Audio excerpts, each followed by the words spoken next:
The skyline stretched endlessly beyond the glass Manhattan, glittering in its autumn evening dress. From the 58th floor of Miller Global headquarters, the city looked like a sea of stars turned upside down, light after light, shimmering against the deep velvet of the November night. It was the kind of view that could make a man feel powerful, or impossibly small. Mark Miller stood there in silence, his hands resting on the cool steel frame of the window. The tailored navy suit, the silver tie clasp, and the watch are worth more than some people's annual salary. All of them fit the image the world knew. The billionaire dealmaker, the man who could turn failing companies into gold, the one Forbes had crowned most influential man in America 3 years in a row. And yet, on nights like this, none of it mattered. The truth was, Mark couldn't remember the last time he'd felt alive. He could recall board victories, down to the decimal point, but not the previous time laughter had come easily to him. His calendar was a relentless machine: acquisition meetings, investor calls, charity galas, all of it polished, predictable, and just slightly suffocating. The faint hum of the city traffic below rose into the stillness of his office. Somewhere down there, millions of lives moved forward, lovers fighting and making up on street corners, strangers locking eyes across subway cars, children being tucked into bed. And here he was, trapped in a glass and steel tower, watching it all from a distance. A knock at the door broke his thoughts. Amelia, his executive assistant, stepped in her heels, making no sound on the plush carpet. She carried his evening itinerary and a single cream-colored envelope with an embossed seal in her hands. "Your dinner with the board is confirmed for 7 at the Chicago location of Le Vieux Lumière," she said, her tone crisp, efficient. "Also, this arrived today, hand-delivered from Langston and Associates." Her voice softened almost imperceptibly on that last name. Langston and Associates. Mark's jaw tightened. It wasn't the law firm's prestige that gave him pause. He'd hired them once himself, but the memory they carried with them. The connection to the one woman he had never truly buried, no matter how high he'd built his walls. The woman who had once been his compass, the only voice capable of cutting through the roar of ambition. Victoria Cooper.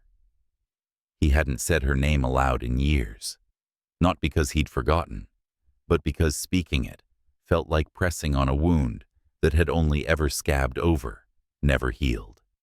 He had chosen his empire over her, and when she walked away, she hadn't looked back. Mark reached for the envelope, but something in him faltered. Instead, he opened the bottom drawer of his desk and placed it inside, shutting it gently like tucking away a dangerous secret.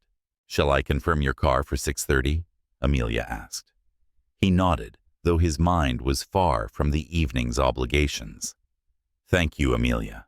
That will be all." When she left, the silence returned, but it wasn't peaceful anymore. The envelope seemed to pulse in his drawer, as loud as a ticking clock.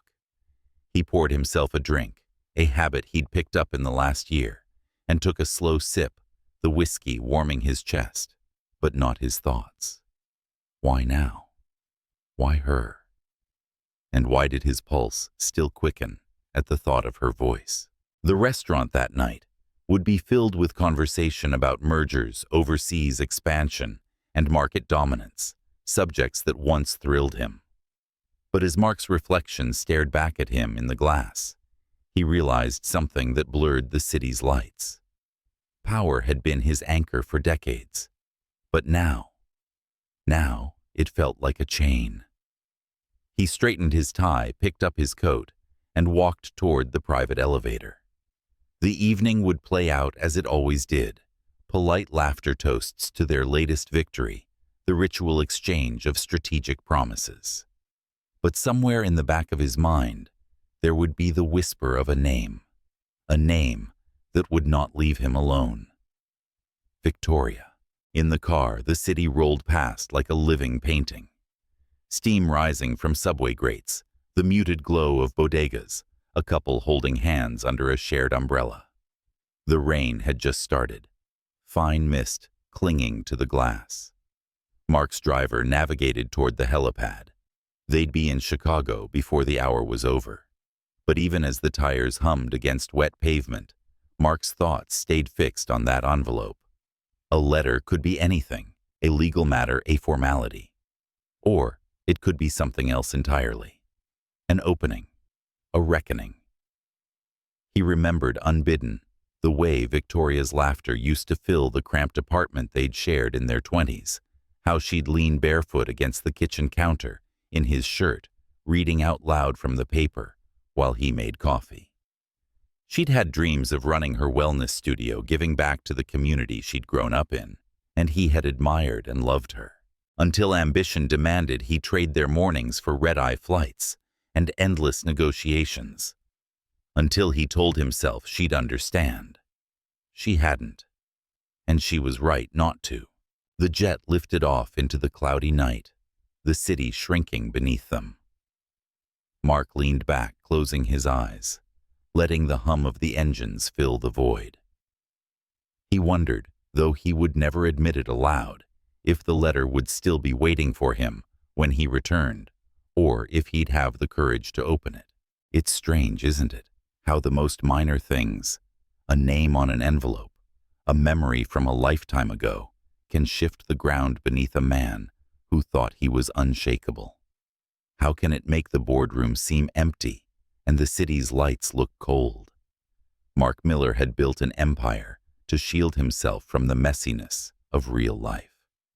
But that night, in the space between one city and the next, he began to suspect that his real life was somewhere far from the glass towers, and that it was already too late to find his way back. And if you've ever found yourself standing in front of your glass window, wondering if the life you built is the life you wanted, stay with us. This is just the beginning of Mark and Victoria's story, and the road ahead will take them from boardrooms to rain-soaked streets, from unspoken regrets to the fragile beginnings of something unexpected. If you've felt that pull toward what might have been, or if you believe in second chances that come when you least expect them, then don't just watch, be part of the journey. Like this story, if it's already tugging at something in you. Share your thoughts in the comments. Tell us if you think a man like Mark deserves forgiveness. And follow along, because some stories aren't just meant to be heard. They're meant to be lived with one chapter at a time. The wind coming off Lake Michigan carried a damp chill that threaded through even the finest wool coat. By the time Mark's car rolled up to Le Vieux Lumière, the crown jewel of Chicago's Gold Coast dining scene, the November evening had deepened into a soft indigo. The restaurant's French facade glowed beneath its gilt signage, every detail designed to whisper old-world elegance. Inside, crystal chandeliers scattered warm light across velvet banquettes. A faint blend of truffle rosemary and freshly baked bread drifted from the kitchen. The atmosphere was cultivated to be intimate and imposing, where power could dine with grace. Mark was escorted to the private dining room, where the board was already gathered. 12 of them each holding a glass of something rare, their conversations weaving around quarterly growth percentages, real estate forecasts, and the whisper of a potential overseas acquisition. He took his seat at the head of the table, smiled, nodded, raised his glass when expected. His smooth and authoritative voice carried through discussions about market expansions and strategic alliances. And yet, as the laughter swelled at some predictable joke about constantly beating the competition, his attention faltered. A flicker of movement beyond the gilded archway caught his eye. Across the main dining hall, in a quiet corner, beneath a lamp that painted her in amber light, sat Victoria Cooper. It had been over 6 years, but he would have known her anywhere. Her hair was swept back in a simple knot, revealing the gentle slope of her neck, She wore no ostentatious jewelry, no statement piece demanding attention, only a tailored navy dress that seemed to frame her stillness, her quiet poise. She sat with her back straight, her posture unassuming, yet somehow magnetic. But it wasn't just Victoria who held him frozen. 3 children sat with her. A little girl in a sunflower yellow dress, head bent over a paper napkin as she sketched with colored pencils. Another, slightly older, read from the menu in a soft murmur, as if decoding a puzzle. And then there was the boy, tousled chestnut hair, eyes, the precise shade of Mark's own clear blue, like a late winter sky over the Hudson. The moment their gazes met across the room, something inside him shifted. It wasn't recognition exactly, it was a reckoning. His chair scraped sharply against the polished wood floor as he stood. Conversations fell silent around the table, surprised eyes tracking him. "I need a moment," he said, voice even but tight. Without waiting for a reply, he stepped away from the table and crossed the dining hall. Each step echoed through the room was far from quiet. He could hear the rustle of table linens, the clink of cutlery, the soft swell of a string quartet from the mezzanine. But over it all, he could hear his heartbeat loud and steady. Victoria's eyes followed him as he approached. No smile, no visible surprise, just a measured calm, as if she'd prepared for this moment. "Victoria," he said when he reached her table, the name tasting both foreign and familiar. Her gaze was steady. "Mark." He hesitated, his eyes flicking toward the children. "Are they?" "They're my children." Her tone was neutral, the kind that invited no easy assumptions. The girl in yellow looked up, curiosity sparking in her eyes. "Mommy." "Who is that?" Victoria didn't glance away from him. "Someone I used to know," she said softly. Mark felt the words like a small, deliberate cut. He did the math in his head, almost instinctively. 6 years since she'd left. 3 children, each appearing to be about 5. The numbers aligned too neatly to be a coincidence. "Why didn't you tell me?" His voice was quiet, almost an accusation. But beneath it, there was something more fragile, disbelief. Her eyes didn't waver. "Do you remember what happened after I left? I called. Your number had changed. I sent letters. They were returned. I came to your building, but your assistant said you didn't want to be disturbed. You made your choice.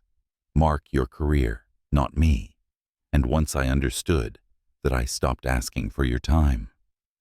Her words didn't rise in anger. They didn't need to. Their calm precision cut deeper than rage could have. "And if I had told you back then," she added after a beat, "would it have changed anything?" He had no answer. None that wouldn't sound hollow now. One of the children. The boy tugged at her sleeve. "Mom, can we get dessert now?" Victoria's hand came to rest gently on his hair. "Of course, sweetheart. Pick something you like." As the children leaned together, giggling over the menu, Mark stood on the edge of another life. A life he had not lived, because he had been too busy chasing the one he thought he wanted. "What are their names?" he asked finally, his voice low. Victoria glanced at him, and for the first time something softer moved in her eyes. Not forgiveness, not even understanding, but perhaps the faintest acknowledgement that he had the right to ask. "Zara," she said, nodding toward the eldest girl who was still reading the menu. "Ari," she added, tilting her head toward the one in yellow. "And the boy is Caleb." Caleb. It was his father's name. Mark's breath caught, not in sentiment, but in the realization that somewhere, despite the years and the silence, she had carried a piece of him forward. She reached into her handbag, withdrew a small business card, and placed it on the table between them. "If you genuinely want to talk for their sake, call me tomorrow. But only if you're serious. I won't let them get hurt. Not again." Then she turned back to the children, her attention closing around them, like a protective circle he could only stand outside of. Mark's hand hovered over the card for a long moment, before picking it up. His palm felt heavier than any contract he'd ever signed. The board conversation rolled on at his table without him, a muted drone he barely heard. His untouched glass of wine sat before him, the candlelight bending through its dark surface. Outside the tall windows, Michigan Avenue glittered under the lamplight. But the night had changed shape, and so had he. Somewhere in this city, 3 children were going home with their mother. 3 children who could have been asleep under his roof, whose laughter could have filled his penthouse's long, silent halls. And for the first time in years, Mark felt the sharp ache of something far more dangerous than ambition. The ache of what might have been. The faint hum of the city traffic below rose into the stillness of his office. Somewhere down there, millions of lives moved forward, lovers fighting and making up on street corners. Strangers locking eyes across subway cars. Children being tucked into bed. And here he was, trapped in a glass and steel tower, watching it all from afar. A knock at the door broke his thoughts. Amelia, his executive assistant, stepped in her heels. Making no sound on the plush carpet, she carried his evening itinerary and a single cream-colored envelope with an embossed seal. Your dinner with the board is confirmed for 7 at the Chicago location of Le Vieux Lumière, she said, her tone crisp, efficient. Also, this arrived today. Hand-delivered from Langston and Associates. Her voice softened almost imperceptibly on that last name. Langston and Associates. Mark's jaw tightened. It wasn't the law firm's prestige that gave him pause. He'd hired them once himself, but the memory they carried with them. The connection to the one woman he had never truly buried, no matter how high he'd built his walls. The woman who had once been his compass, the only voice capable of cutting through the roar of ambition. Victoria Cooper. He hadn't said her name aloud in years, not because he'd forgotten, but because speaking it felt like pressing on a wound that had only ever scabbed over, never healed. He had chosen his empire over her. And when she walked away, she hadn't looked back. Mark reached for the envelope, but something in him faltered. Instead, he opened the bottom drawer of his desk and placed it inside, shutting it gently like tucking away a dangerous secret. "Shall I confirm your car for 6:30? Amelia asked. He nodded, though his mind was far from the evening's obligations. "Thank you, Amelia. That will be all." When she left, the silence returned, but it wasn't peaceful anymore. The envelope seemed to pulse in his drawer, as loud as a ticking clock. He poured himself a drink, a habit he'd picked up in the last year, and took a slow sip, the whiskey warming his chest, but not his thoughts. Why now? Why her? And why did his pulse still quicken at the thought of her voice? The restaurant that night would be filled with conversation about mergers, overseas expansion, and market dominance, subjects that once thrilled him. But as Mark's reflection stared back at him in the glass, he realized something that blurred the city's lights. Power had been his anchor for decades, but now it felt like a chain. He straightened his tie, picked up his coat, and walked toward the private elevator. The evening would play out as it always did. Polite laughter toasts to their latest victory, the ritual exchange of strategic promises.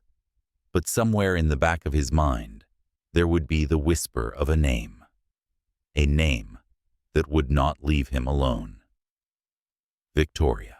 In the car, the city rolled past like a living painting. Steam rising from subway grates, the muted glow of bodegas, a couple holding hands under a shared umbrella. The rain had just started, fine mist, clinging to the glass. Mark's driver navigated toward the helipad. They'd be in Chicago before the hour was over. But even as the tires hummed against wet pavement, Mark's thoughts stayed fixed on that envelope. A letter could be anything, a legal matter, a formality. Or it could be something else entirely. An opening. A reckoning.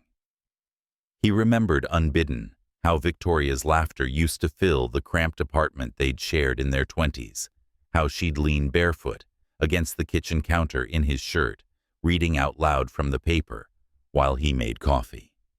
She'd had dreams of running her wellness studio, giving back to the community she'd grown up in, and he had admired and loved her, until ambition demanded he trade their mornings for red-eye flights and endless negotiations. Until he told himself she'd understand. She hadn't, and she was right not to. The jet lifted off into the cloudy night, the city shrinking beneath them. Mark leaned back, closing his eyes, letting the hum of the engines fill the void. He wondered, though he would never admit it aloud, if the letter would still be waiting for him when he returned, or if he'd have the courage to open it. It's strange, isn't it? How the most minor things, a name on an envelope, a memory from a lifetime ago, can shift the ground beneath a man who thought he was unshakable. How can it make the boardroom seem empty and the city's lights look cold? Mark Miller had built an empire to shield himself from the messiness of real life. But that night, in the space between one city and the next, he began to suspect that his real life was somewhere far from the glass towers, and that it was already too late to find his way back. And if you've ever found yourself standing in front of your glass window, wondering if the life you built is the life you wanted, stay with us. This is just the beginning of Mark and Victoria's story, and the road ahead will take them from boardrooms to rain-soaked streets, from unspoken regrets to the fragile beginnings of something unexpected. If you've felt that pull toward what might have been, or if you believe in second chances that come when you least expect them, then don't just watch, be part of the journey. Like this story if it's already tugging at something in you. Share your thoughts in the comments. Tell us if you think a man like Mark deserves forgiveness. And follow along, because some stories aren't just meant to be heard. They're meant to be lived, with one chapter at a time. The private jet carried him back to Manhattan in silence. Mark sat in the leather seat, the city lights of Chicago fading behind him, replaced by the endless dark over the Midwest. A glass of wine rested untouched on the armrest. He didn't need it. His mind was already intoxicated, not with pleasure, but with the heady, disorienting weight of the evening. Her voice lingered in his ears. Her steady, guarded, unwavering gaze had followed him back to his table and into his thoughts. Zara, Ari, Caleb, names that now pulsed like heartbeats against the thin wall of denial he'd been holding up for 6 years. When the plane landed at Teterboro, it was past midnight. The driver said nothing as they made their way to his Fifth Avenue penthouse, the city's wet streets glowing under streetlights. The apartment was immaculate, vast and silent, where you could hear your breathing. Mark moved through the rooms without turning on more than a single lamp. The shadows suited him tonight. He poured himself a drink, but this time he took only one slow sip before setting it down and walking into his office. His hand hovered over the bottom drawer, where the cream-colored envelope still lay waiting. But instead of opening it, he reached for the phone. The line rang twice before a familiar, even voice answered. She said Lily Archer was his current assistant and had been loyal for over a decade. Lily. Mark began, his tone sharper than he intended. I need to ask you something, and I need you to be honest. Brutally honest. A pause. Of course. After Victoria left. Did she ever try to reach me? Silence. No hesitation. Silence as though she were sifting through memories she'd locked away. When Lily finally spoke, her voice was quiet. Yes. The word landed like a blow. She called, more than once, sent letters, notes. She even came to the lobby of Miller Global's old building. But at the time, you were coming out of the Caledonia merger. It was a chaotic quarter. Your former assistant, Nicole, told everyone you didn't want to be disturbed with anything personal. She intercepted everything. Mark sat heavily in his chair. Everything, yes. She believed she was protecting you. Or at least, that's what she told us. He leaned back, the leather creaking beneath him. A dull roar began in his ears. Not anger at Lily, but himself. In the years lost to a wall he hadn't even known existed. I didn't know, he murmured almost to himself. I think Lily said gently that she eventually stopped trying. She must have thought you didn't care. Mark closed his eyes.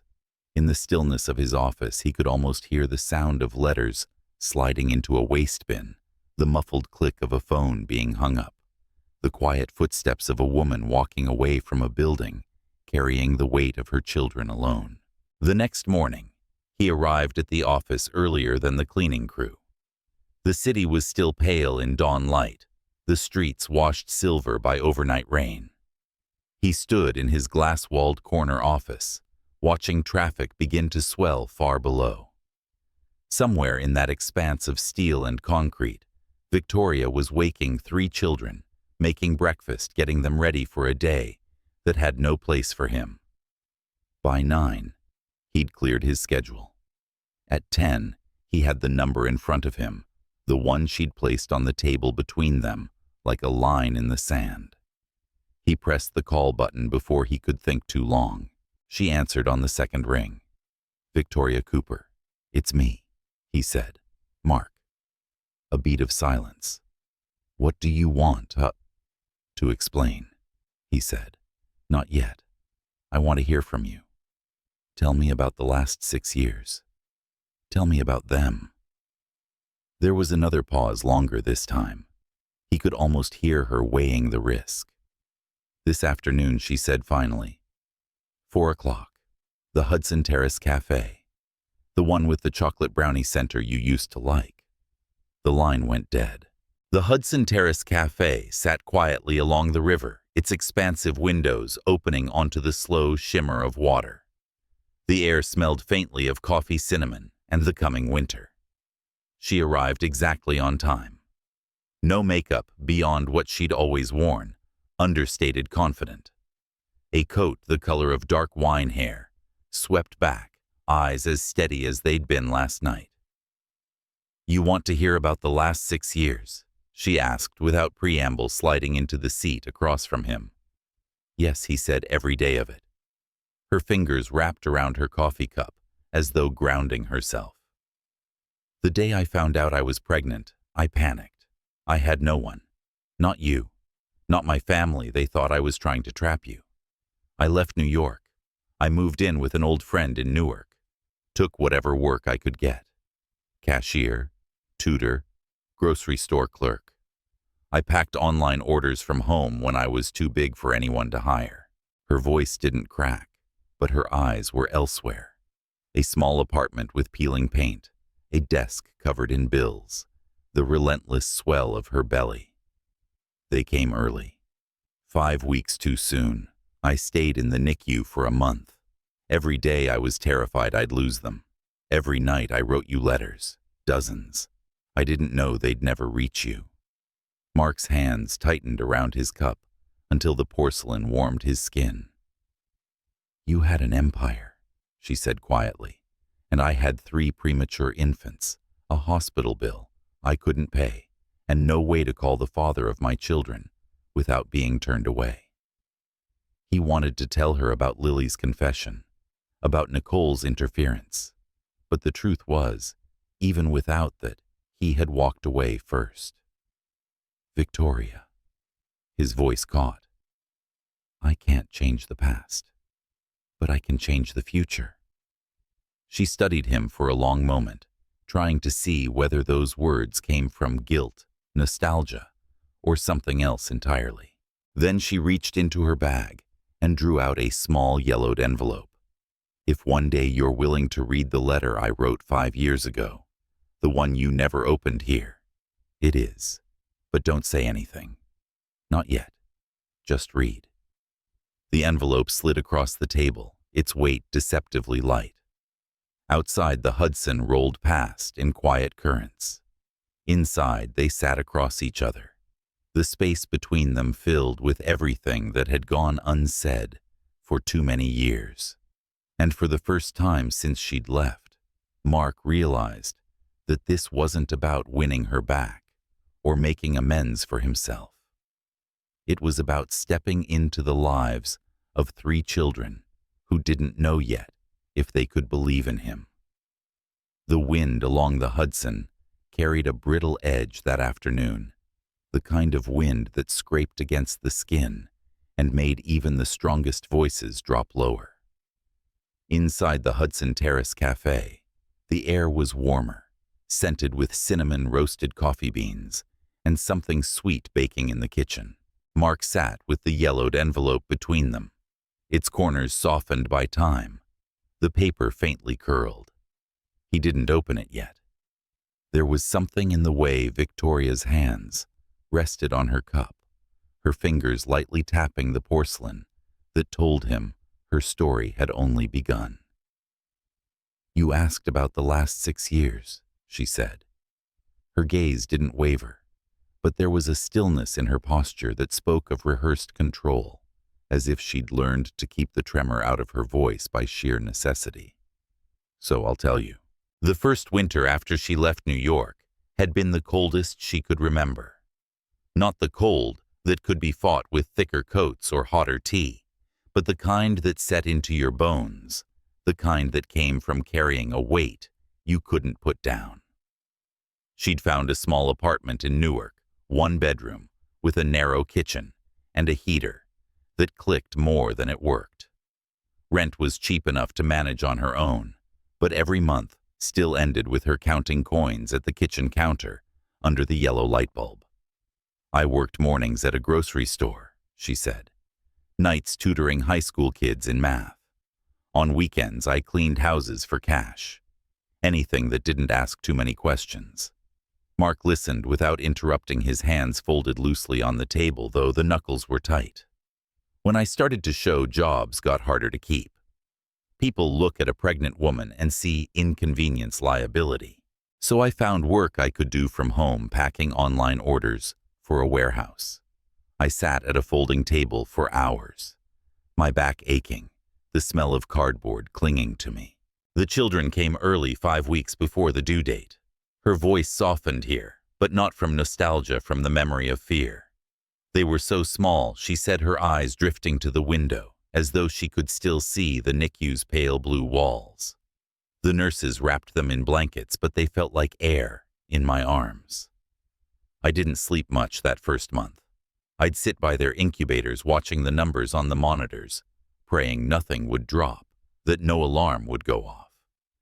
I kept writing letters to you in the waiting room, in the middle of the night, on scraps of paper I tore from grocery lists." Mark shifted slightly in his chair. The thought of those letters, words she had poured out into the void, believing he'd chosen to ignore them, was heavier than he'd expected. When she brought them home, the real work began. There was no one to hand the babies to when she needed a moment to breathe. No family dropping by with casseroles. No partner sharing the 3 a.m. feedings. She said, "I learned to live in rotations," her lips pulling into a half smile without warmth. "Feed 1 burp, 1 soothe 1. By the time I reached the 3rd, the 1st was awake again. Days blurred. Nights. Nights didn't exist anymore. They were just longer hours to fill." There were small victories. Caleb took his first step toward the kitchen counter. Ari finally slept through the night, without waking in tears, and Zara's first drawing was taped to the fridge. But even those moments came laced with exhaustion. And then there were the illnesses. Zara developed eczema at 2, she continued. Every weather change made her itch so badly she'd cry herself hoarse. Ari had asthma. She learned to use an inhaler before she could read. Caleb. He was quiet, careful. Even then, I think he knew I was tired. I'd catch him watching me instead of playing, like he was trying to figure out how to keep me from breaking. Her voice stayed even, but Mark could feel the undercurrent, not bitterness, but a deep, unwavering pride. She leaned back slightly, her coffee cooling in front of her. You think I'm strong because I wanted to be, but I was strong because I had no other choice. 3 pairs of eyes looked at me daily, trying to understand what survival meant. I couldn't afford to fail in front of them. Mark stared at her, the words sinking into him. It wasn't that he hadn't imagined she'd struggled, but he'd pictured something softer, less relentless. He'd thought of missed birthdays, of lonely evenings, but not of the 1,000 tiny battles she'd fought to keep them breathing, clothed, fed. Victoria, he said quietly, I'm sorry, not just for leaving, for never knowing. She met his eyes, and the air between them felt suspended, fragile for a moment. Then she shook her head slightly. She said, I'm not telling you this to make you feel guilty.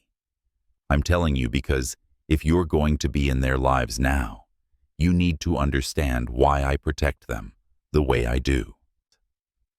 Why do I react the way I do when you're too sharp and too quick to judge? They've lived a childhood without enough arms to hold them. I won't let anyone, not even you, make them feel like they're on their own again. Mark's hands tightened together, but not in defense. I'm not going anywhere, he said, and this time the words came with a steadiness he hadn't been sure he still had. They sat in silence for a while, the quiet filled with the muted hum of the cafe, the low murmur of other patrons. Outside, the Hudson moved on unbothered, carrying reflections of the late afternoon sun. Mark looked down at the envelope between them, then back at her. When I read this, he said, will it change what you think of me now? Her lips curved into something, almost a smile, but not quite. That depends on whether you're the same man you were 6 years ago. He didn't answer right away, because the truth was, he wasn't sure. When they finally stood to leave, the sun had dipped lower, turning the water outside into ripples of gold and copper. They walked toward the door together, but without touching. On the sidewalk, the wind caught her coat and lifted a strand of her hair into the light. She didn't brush it away, just glanced at him once more before stepping into a waiting cab. The door closed, the cab pulled away, and Mark stood there for a long time, the city rushing around him, the envelope in his coat pocket feeling heavier with every passing second.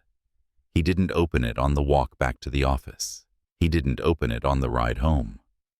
But he knew he would. Just not yet.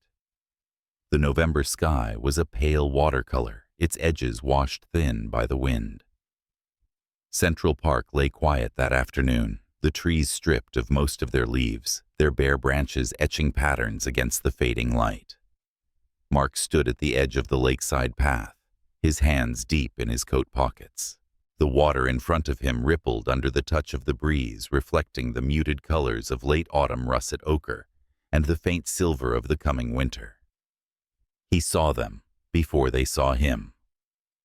Victoria was seated on a stone bench, her posture easy but watchful. The children moved around her like minor planets, orbiting a steady center. Zara, the eldest, sat beside her mother with a sketch pad balanced on her knees and a pencil moving with deliberate strokes. In a bright yellow scarf, Ari was crouched near the edge of the lake, holding leaves to the light and murmuring to herself, as if ranking them by some private system. Caleb was a flash of movement, running in circles around the nearest tree, humming tunelessly, but with visible delight. Mark took a slow breath.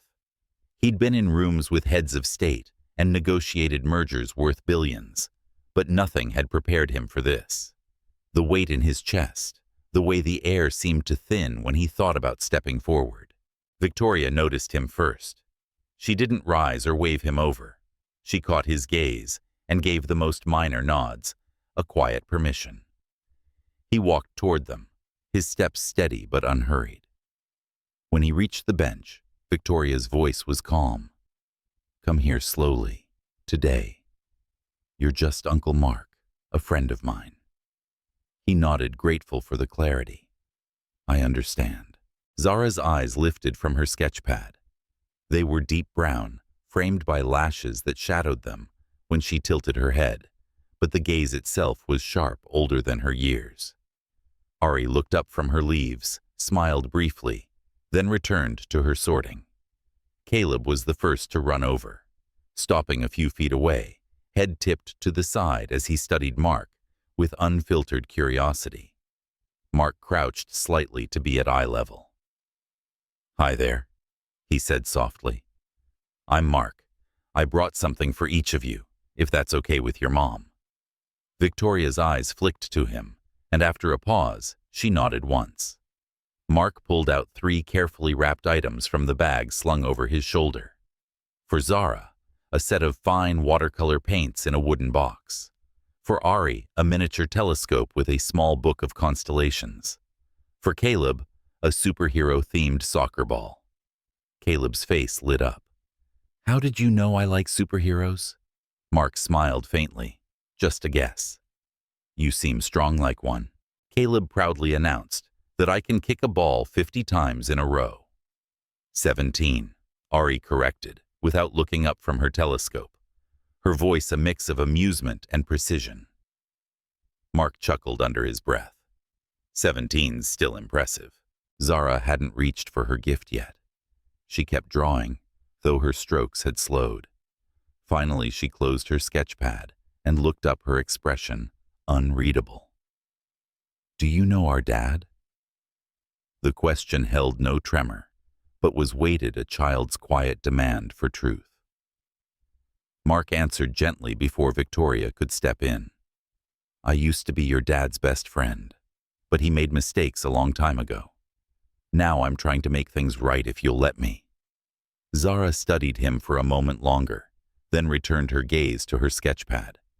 She didn't answer, but the tension in her small shoulders eased slightly.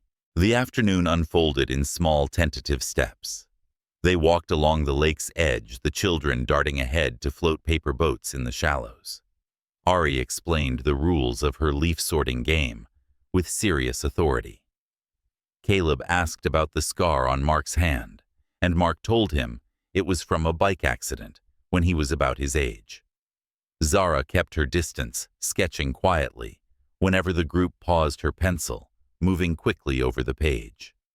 The air had taken on a sharper chill by the time the sun began to lower toward the horizon.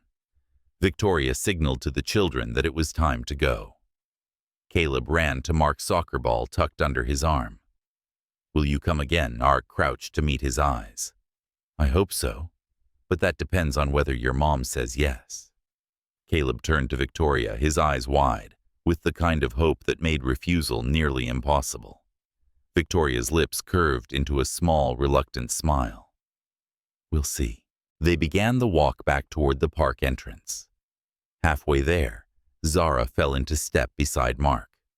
Without looking at him, she held out a folded piece of paper. "I just drew it," she said. "I haven't colored it yet." Mark unfolded it carefully. The sketch showed a man, his hair unmistakably like his own, sitting on a bench with 3 children. The man held a ball and wore a small smile. "Can I keep this?" he asked, his voice low. "Yes, but only if you promise to color it in with all the times you come to play." Mark met her eyes. "I promise." Back in his penthouse, the sketch lay on his desk that night. The lines were simple but held something more. Not acceptance yet, but an invitation, a chance. He poured himself a drink and stood by the window looking over the city. For years, the lights below had represented everything he'd fought for and believed mattered. But tonight, they looked different, scattered, unfocused. Somewhere in the city, 3 children were going to sleep with gifts from Uncle Mark on their nightstands. And for the first time in years, He wondered if the life he'd built was just a shadow of the one he could have had. The following Saturday, Victoria arrived at Mark's penthouse with the children. She had hesitated before agreeing, but the conditions were clear one afternoon: no overnight stay, and she would pick them up before dinner. Mark had prepared for it, as if hosting a state delegation. The open-plan living room, often a minimalist expanse of glass and marble, had been transformed. A thick rug rolled out over the polished floor. Low tables, set with drawing pads, and markers shelves stocked with books about the stars and animals. A pizza dough rested under a towel in the corner, ready for their lunch project. When the elevator doors opened, Caleb burst in, first soccer ball under his arm. Ari followed, eyes bright, as she spotted the telescope by the window. Zara lingered in the doorway, taking in the changes with careful, silent observation. Mark crouched to their level, a rare warmth in his smile. "Welcome. Today is all yours. No meetings, no interruptions." The afternoon began well. They made pizzas in the kitchen, each child choosing their toppings. Caleb piling on pepperoni, Ari arranging vegetables in precise concentric circles, Zara keeping hers simple, only cheese and basil. Mark guided their hands when they needed help, stepping back when they didn't. They ate together at the dining table, sunlight streaming through the tall windows. Caleb told an elaborate story about a superhero who could turn invisible only when wearing mismatched socks. Ari corrected his plot inconsistencies. Zara, though, mostly quiet, laughed once when Caleb pretended to lose his voice mid-story. After lunch, Mark stepped into the kitchen to load the dishwasher. He could still hear the children behind him, the shuffle of feet, the soft thump of a ball being bounced. But when he returned to the living room, the scene had shifted. Zara stood beside the low table, her small wooden box of markers open and scattered. Caleb held one uncapped green marker in his hand, the cap on the rug beside a fresh streak of color on the pale fabric. Zara's face was flushed. "You ruined them!" she cried, voice tight with hurt. "These were mine, and now they're all drying out." Caleb froze, his hand half raised, as if caught mid-crime. "I was drawing." "You didn't ask." Zara's voice rose. Mark stepped forward, his tone firm but even. "Hey, Caleb, you can't take your sister's things without asking. Do you see how upset she is? You need to understand how your actions affect others." Caleb's chin dropped, his voice small. "I didn't mean to." "It's not about meaning," to Mark said, keeping his voice low but clear. "It's about thinking before you act." Caleb nodded slightly, but his eyes had begun to glisten. The front door opened before Mark could say more. Victoria stepped in earlier than expected, her heels clicking softly against the floor. She took in the scene, Zara clutching her marker box, Caleb holding the uncapped pen, Mark standing between them, and crossed the room quickly. "What happened?" she asked, her gaze sharp. Zara rushed to her. "He ruined all my markers and got green ink on the carpet." Victoria turned to Caleb, immediately kneeling, so her eyes aligned with his. "Are you okay? Did someone yell at you?" Caleb shook his head, but his lip trembled. Mark spoke before the silence could stretch. "No one yelled. I just reminded him that he needs to think about how his actions affect the people around him." Victoria's eyes narrowed slightly. "He's 5, Mark. He doesn't fully understand that yet." "You don't teach a child this age with stern looks and cold words." Mark straightened. "And what about Zara?" "She's hurt too. You can't protect one child so entirely that the others feel overlooked. They all matter equally." The air seemed to thicken. In the doorway to the hall, Ari stood clutching her small sketchbook, her eyes moving from one adult to the other. Her voice was quiet, almost hesitant. "You always fight because of us." The words hung there, fragile but unshakable. Zara looked down at her markers. Caleb shifted his weight, staring at the rug. Mark's chest tightened. He crossed the room, slowly crouching beside Victoria and Caleb. "You're right," he told her, though his voice was pitched toward all three children. "I wasn't as gentle as I should have been. I'm still learning how to be a father." Victoria's eyes softened slightly, though her shoulders remained tense. "And I'm still learning how to let someone else share that role. For 5 years, I've done everything my way. It's not easy to let go." They gathered the markers, capped each one, and set the stained rug aside to be cleaned. Caleb mumbled an apology to Zara, who, after a moment's hesitation, nodded and handed him the green marker cap. It was a small piece, but a piece nonetheless. Victoria lingered longer than she'd intended, watching them settle back into play. Mark stayed close, but didn't hover, stepping in, only when needed, learning the rhythm of when to guide and when to let them lead.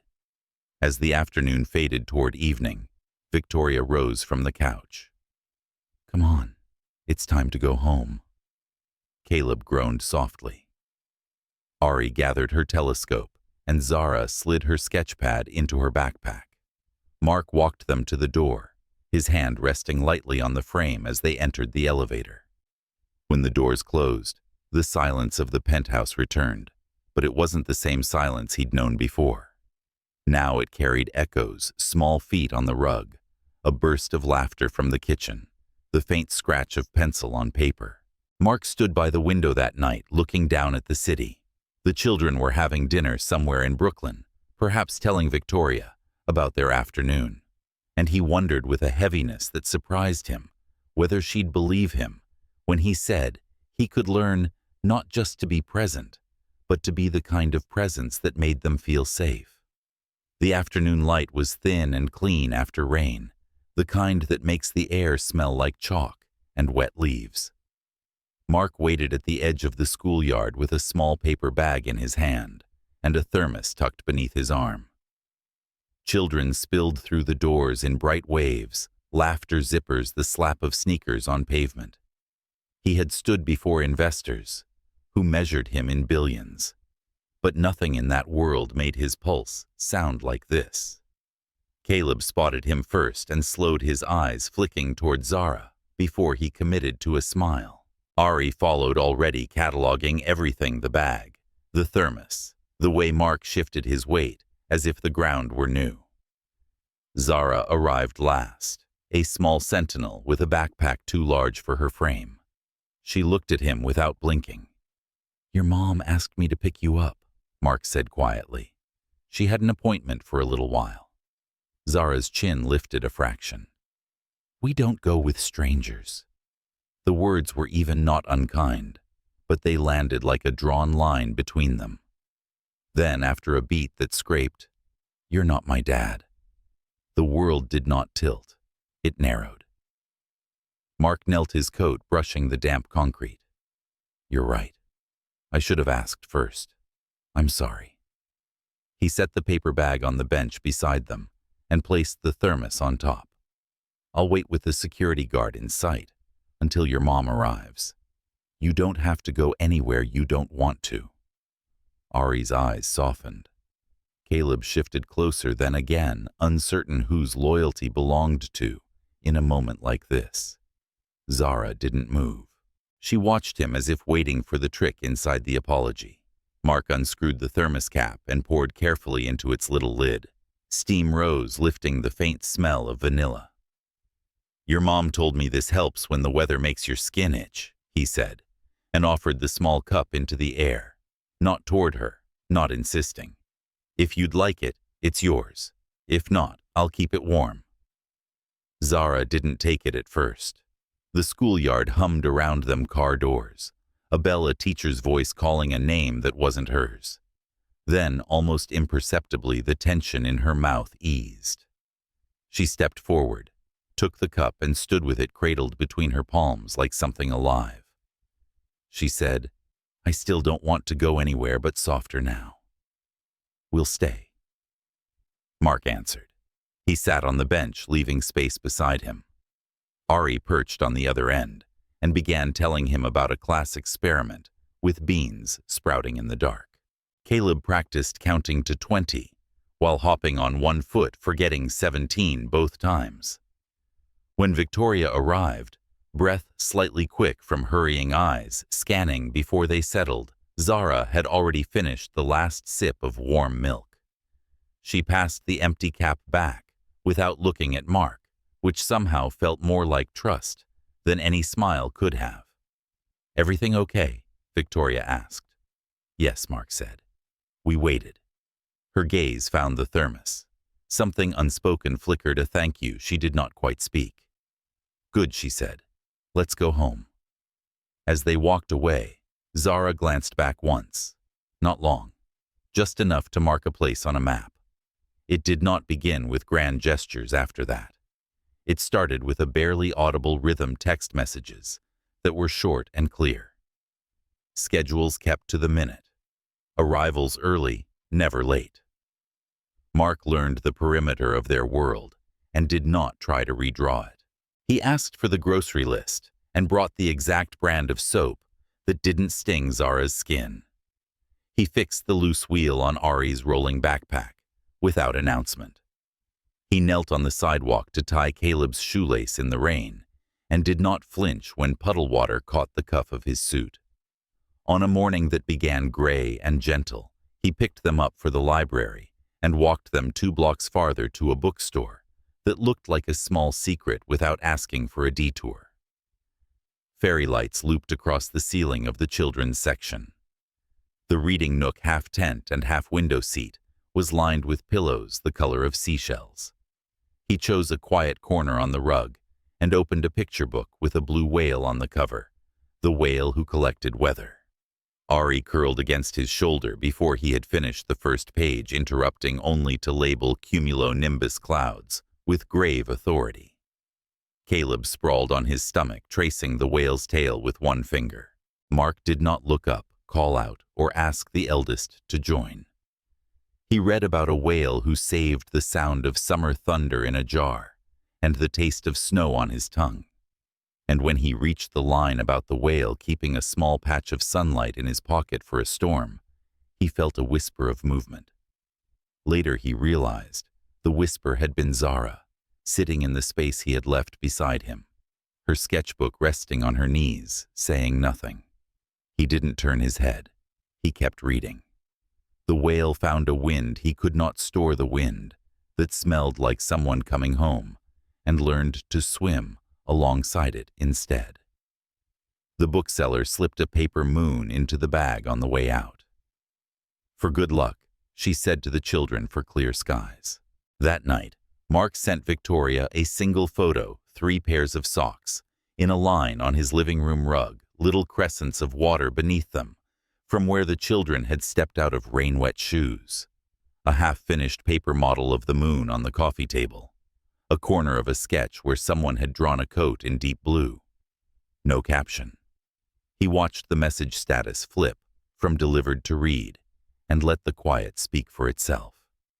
At the parent-teacher night in art class, Victoria texted that she was trapped at a clinic check-in and would be 10 minutes late. "Stay if you can," she wrote. "Zara will be okay with it." The permission was unexpected, so clean and unornamented, it felt like a minor key pressed into his palm. The classroom smelled of tempera paint and glue. Watercolors hung along the walls like brittle flags. Children's voices drifted from the hallway. He found the display with Zara's name by the neat, precise printing she used for labels, Mr. Miller. The teacher appeared at his side, kind-eyed, paint on one sleeve. "I was hoping you'd see this. Zara's piece for Family Through My Eyes." He looked.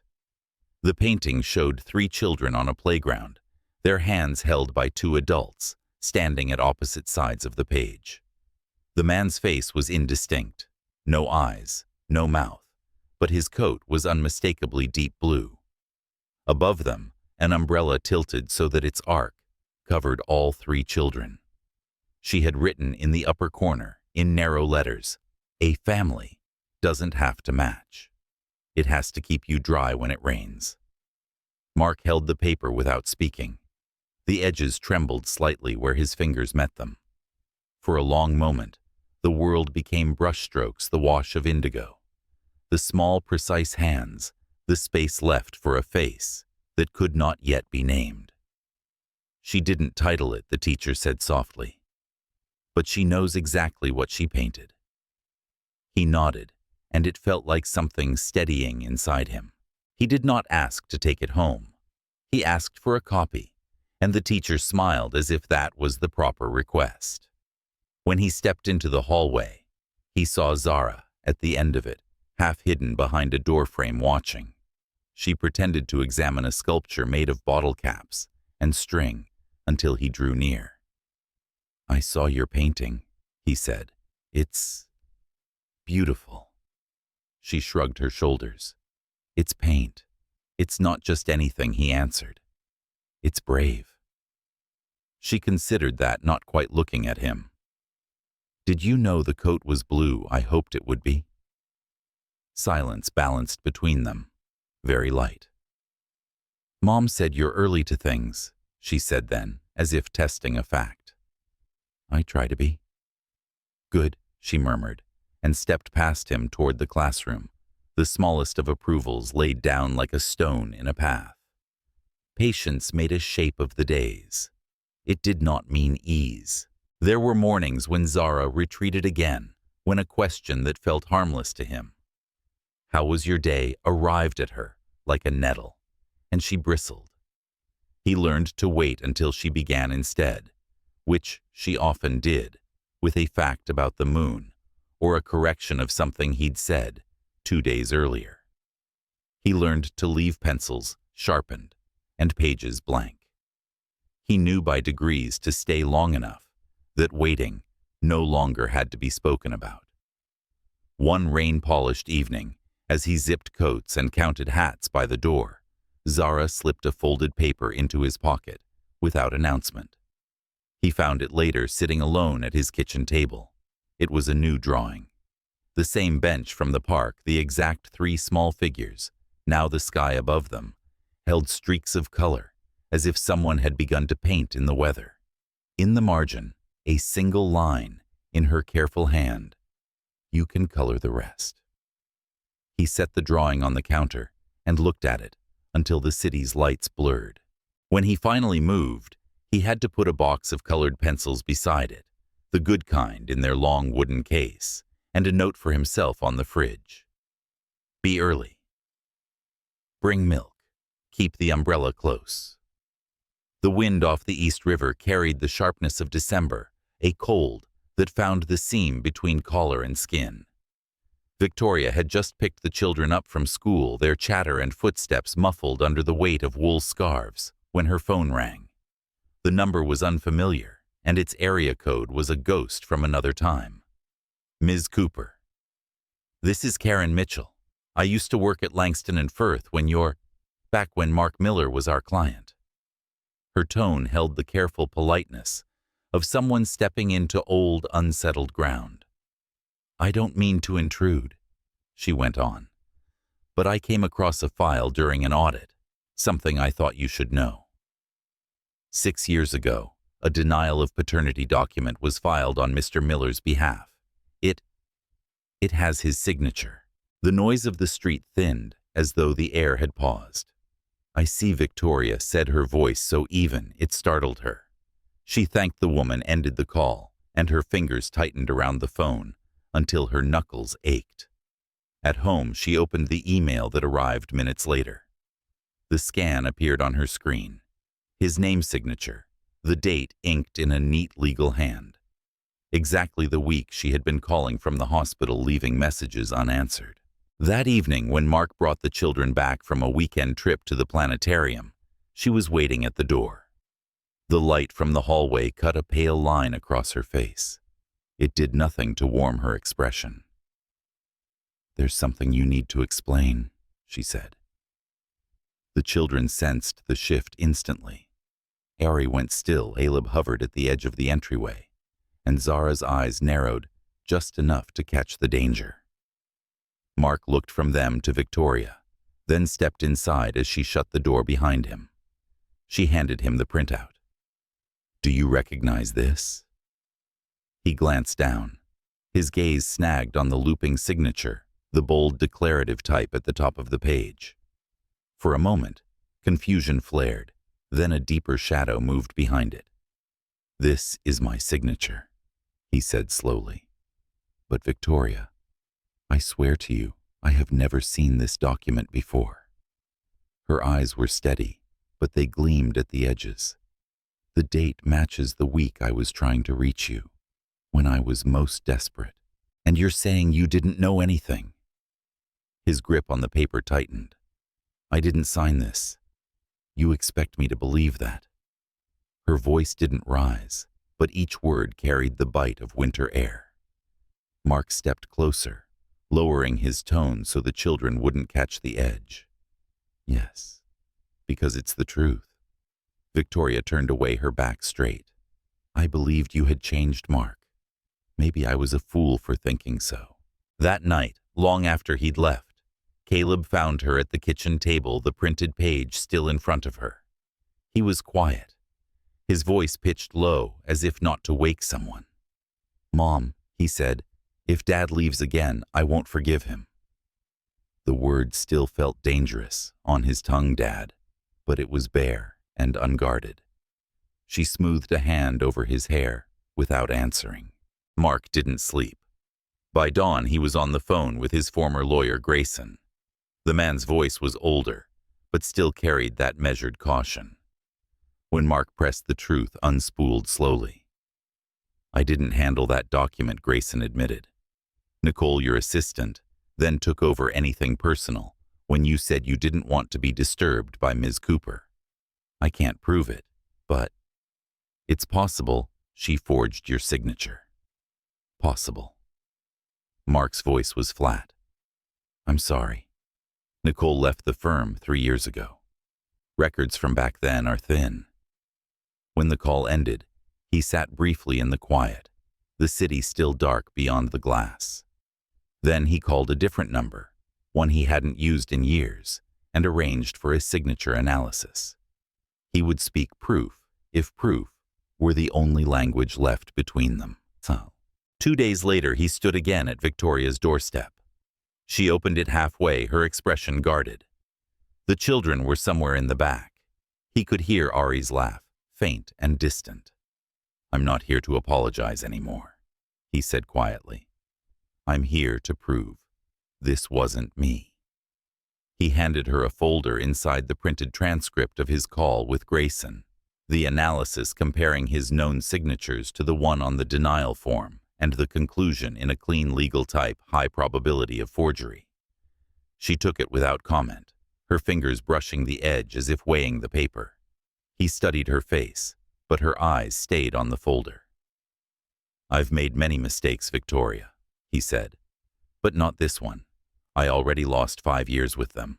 I won't let anyone, not even you, take any more of that time away from me."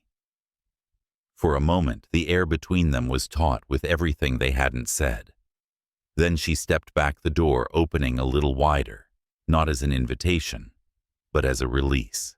"You should go," she said. The next morning, she sat alone at a coffee shop, the folder open. Outside, the street lamps still glowed against the late dawn, their light fractured on the icy pavement. She read every page once, twice. She traced the differences in the signature slant and the hesitations in a forged curve. Proof was not the same as trust, but it was no longer a lie. Her phone lay beside her cup, the screen dark. When she picked it up, she typed a short message, her fingers pausing once before pressing send. "Tonight, if you're free. Caleb wants you to finish the last chapter of The Little Astronomer. I need to talk too." He arrived just after sunset, the air carrying the scent of snow that hadn't yet fallen. Caleb was waiting on the couch, the book already open to the final chapter. He didn't run to the door. He stood still as though confirming that Mark would come inside. "You still came," he said softly. Mark smiled faintly. "I've never made a promise I didn't mean to keep." They read together, the warm light pooling over the pages. In the story, the little astronomer finally saw the Milky Way after years of cloudy skies. The boy in the book whispered, "Sometimes you have to wander far to realize where you truly belong." Caleb closed the cover slowly. "Did you find it this time?" Mark looked at him for a long moment. "I did. I found my whole sky, you, your sisters, and your mom." From the kitchen, Victoria heard them, her hands wrapped around a cup of lukewarm tea. She didn't step in. Not yet. But the sound of Caleb's voice, lighter than it had been in days, made her close her eyes against the fragile relief pressing at her ribs. Sunday arrived with a pale sun and the smell of something warm in the oven. Victoria's kitchen glowed the color of honey light on tile light in the steam rising from the pot on the stove. Mark came early, as he did now, the collar of his coat damp with frost, and his hands full, the exact moisturizer Zara's skin tolerated. Ari's preferred graph paper, a small set of screwdrivers for the wobble in Caleb's handlebars. "Put those on the counter," Victoria said, not quite smiling or guarded. The distance between them had become navigable, measured, careful, real.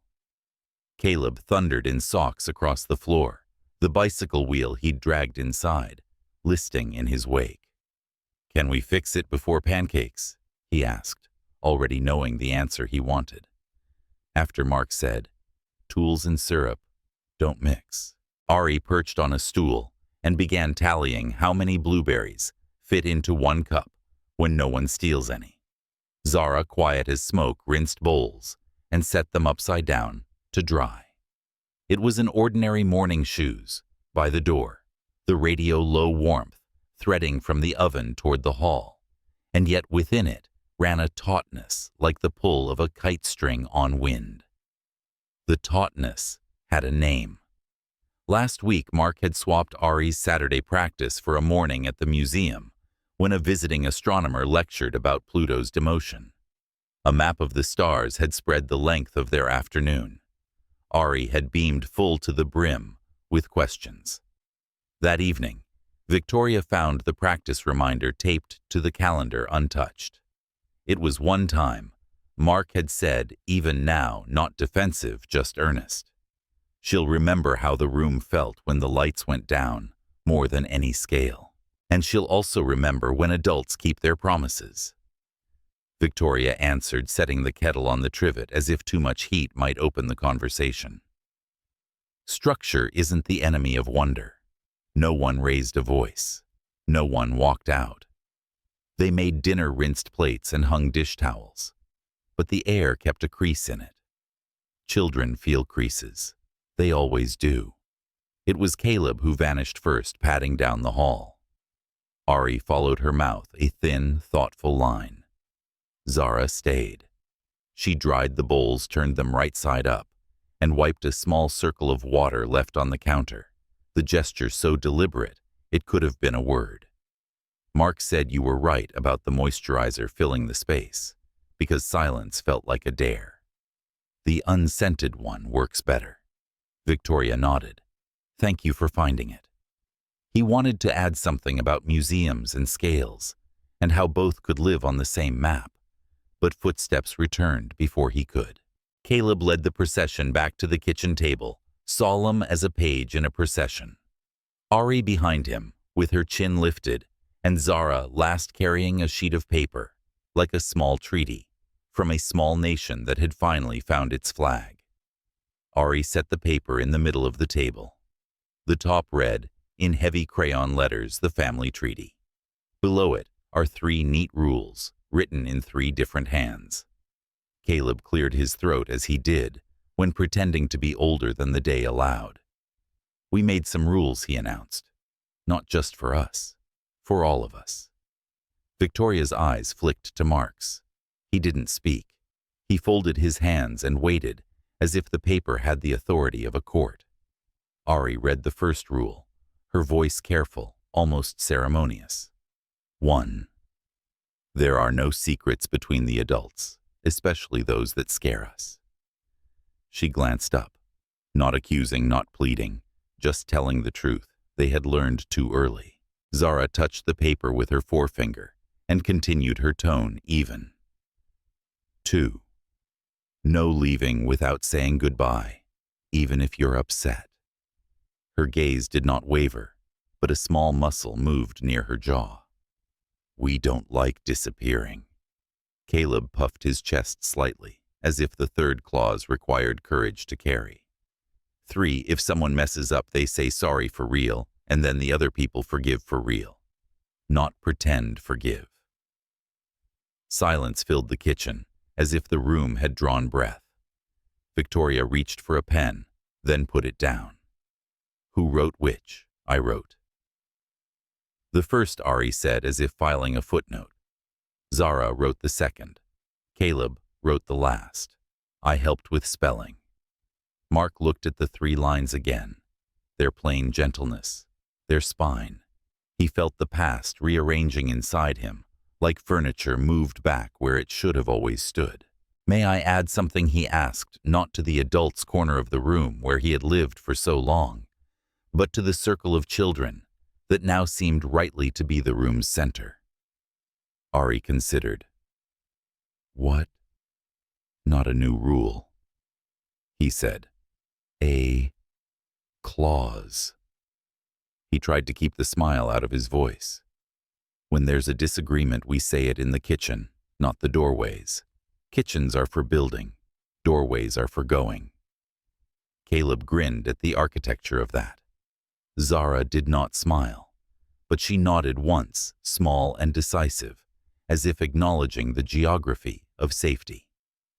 Victoria lifted the paper. Then we sign. Thumbprints, Ari said quickly, already rummaging for the stamp pad she kept, with the craft supplies. So, it's official. They pressed 1 thumb each into purple ink. Ari insisted on purple and left prints beside their names. Mark wiped his hand with a paper towel like a sacrament. Victoria set her thumb down last, the oval blooming, gently, as a plum. Where should it go? Mark asked. Fridge, Caleb said, because kingdoms keep their laws where breakfast lives. They taped it beside a spelling list, and beneath Zara's small drawing of an umbrella. The page looked modest among magnets, shaped like fruits, but it altered the kitchen. It changed the house. When the ink dried, they went outside. The day had warmed to the brittle edge of winter sun.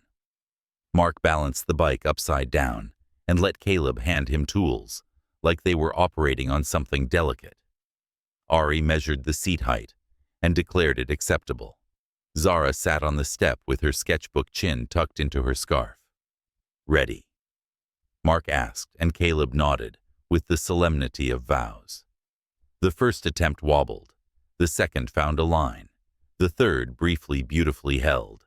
Caleb's laugh rose bright as a thrown coin. He didn't quite let go of the handlebars, but he believed he could. When he ran out of breath, he dropped beside Zara and peered at her page. What are you drawing, blue? She said, as if that answered everything. 3 small figures stood on the paper beneath a curved stroke of indigo.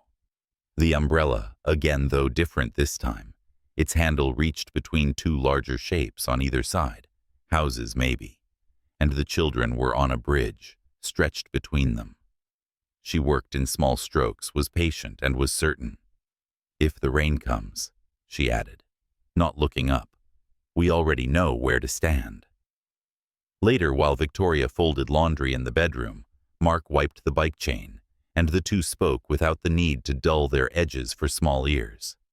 I shouldn't have changed Ari's practice without asking, he said, first owning it, before being asked to. And I shouldn't have treated you like a visitor, with no say, she answered. I keep acting like I can carry everything if I hold it tighter. That's not the lesson I want them to learn. He leaned the bike against the fence. Then let's try this. I'll plan a wonder. You anchor structure. When either of us wants to trade, we text.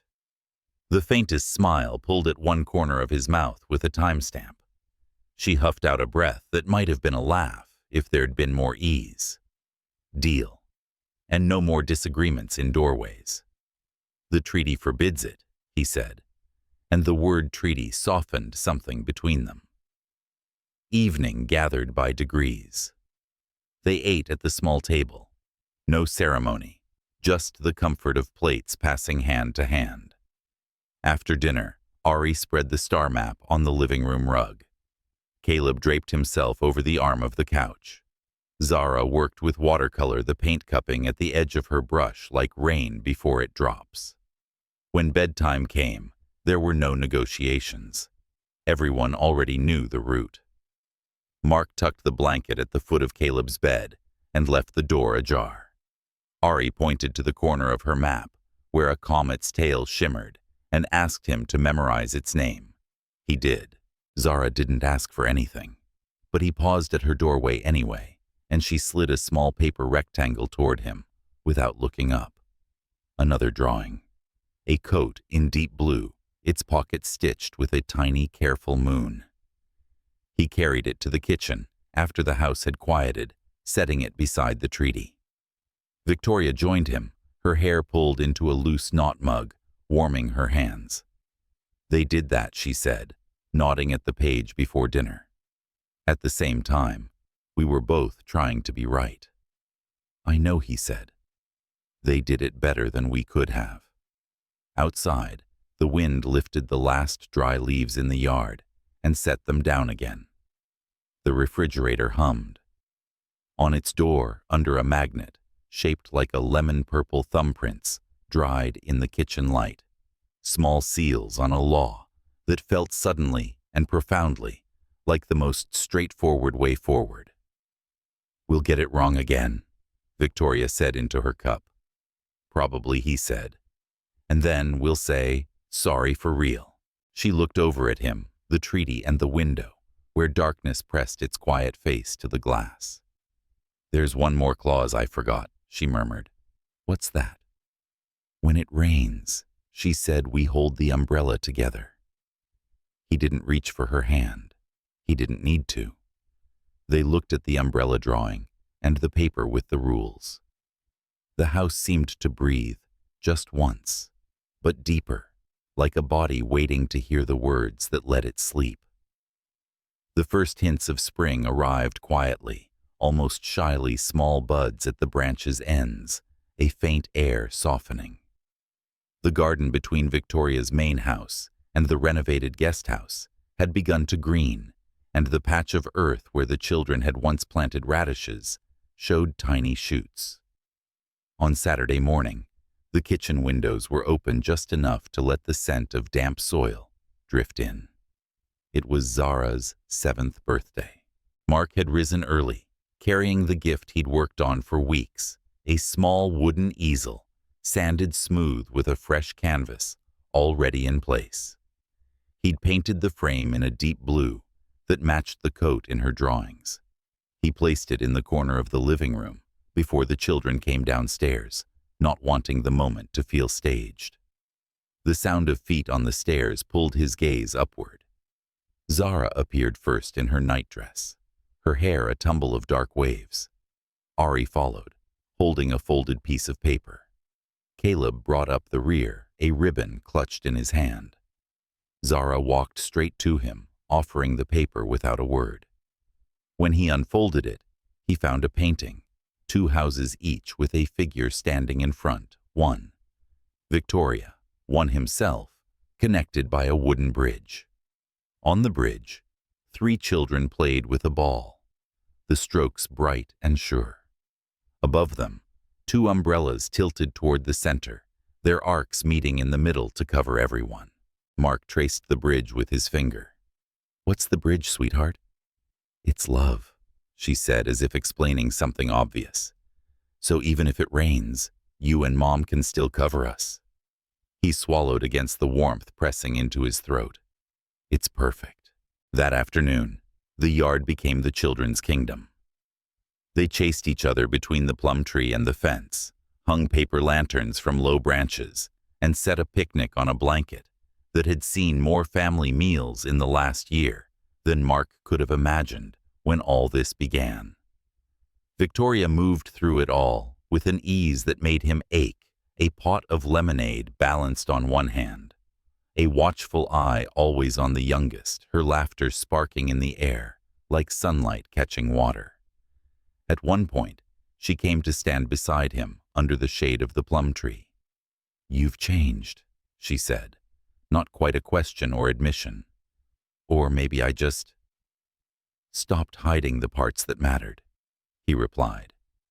She nodded her gaze, drifting to where Caleb was unsuccessfully attempting to keep a paper hat from blowing away. "They don't see you as a visitor anymore. I don't see myself as one." Later, when the cake was just crumbs, and the sun had lowered enough to turn the grass gold, the five sat together on the wooden bench by the vegetable patch. Caleb leaned into Mark's side. Ari rested her head on Victoria's shoulder, and Zara sat between them with her sketchbook. "Remember the treaty?" Ari asked suddenly. "Of course," Mark said. "Well," Ari continued, "I think we kept it. Mostly." Victoria smiled. "We're learning." Zara looked up from her page. "Then I can start a new picture. This one will have the bridge in color." "What color?" Caleb asked. "All of them," she said, simply because love isn't just one color. As dusk deepened, the air cooled. Mark lit the small bulbs above the bench, their glow turning the yard into something private and safe. He caught Victoria watching him as he worked her expression unreadable, but softened at the edges. "You know," she said quietly, "we'll still disagree. There will still be storms." "I know," he said, his eyes holding hers. "That's why we have the bridge." Inside, the children fell asleep, easily worn out from the day. Mark lingered in the kitchen with Victoria, the quiet between them, companionable now, no longer edged with old sharpness. "They'll remember this," she said, rinsing the last glass. "Good," he replied. "So will I." She turned to him, then a small smile tugging at her mouth. "You're staying in the guest house tonight, if that's still all right." "It is," she said, and though she didn't say more, her eyes carried a weight of things unspoken: trust, earned space, given the possibility of more than coexistence. Back in the guest house, Mark placed Zara's painting on the desk, propping it where the morning light would find it. The bridge seemed almost to glow under the lamplight, the two umbrellas arching like guardians over the small figures. He thought about the years he'd lost, the walls he'd let others build for him, the moments that had slipped by while he'd been looking in the wrong direction. And he thought about now, about the laughter in the yard, the warmth of Caleb leaning against him. Ari's precise way of reading, rules aloud, Zara's quiet certainty in her art. Love wasn't a single sweeping gesture. It was this, the daily crossing of a bridge, no matter the weather. The story of Mark and Victoria was not the kind of tale that ended with a wedding or a rekindled romance. It ended and began again with something quieter, but no less powerful: a choice made every morning to stay. They had built two homes with one shared yard, and in the space between a bridge called love. Not perfect, not free of arguments or compromises, but strong enough to hold the weight of three growing hearts, and the two adults learning every day how to keep them. If you've followed their journey from the first step to this bridge, you know it's more than a love story. It's about showing up, mending what you can, and protecting what matters most. If it's touched you, let us know. Share your thoughts in the comments. Tell us what the bridge would look like in your life. And if you believe in building love, even across separate shores like this, follow the channel and stay with us. There are more bridges to cross and more stories to tell.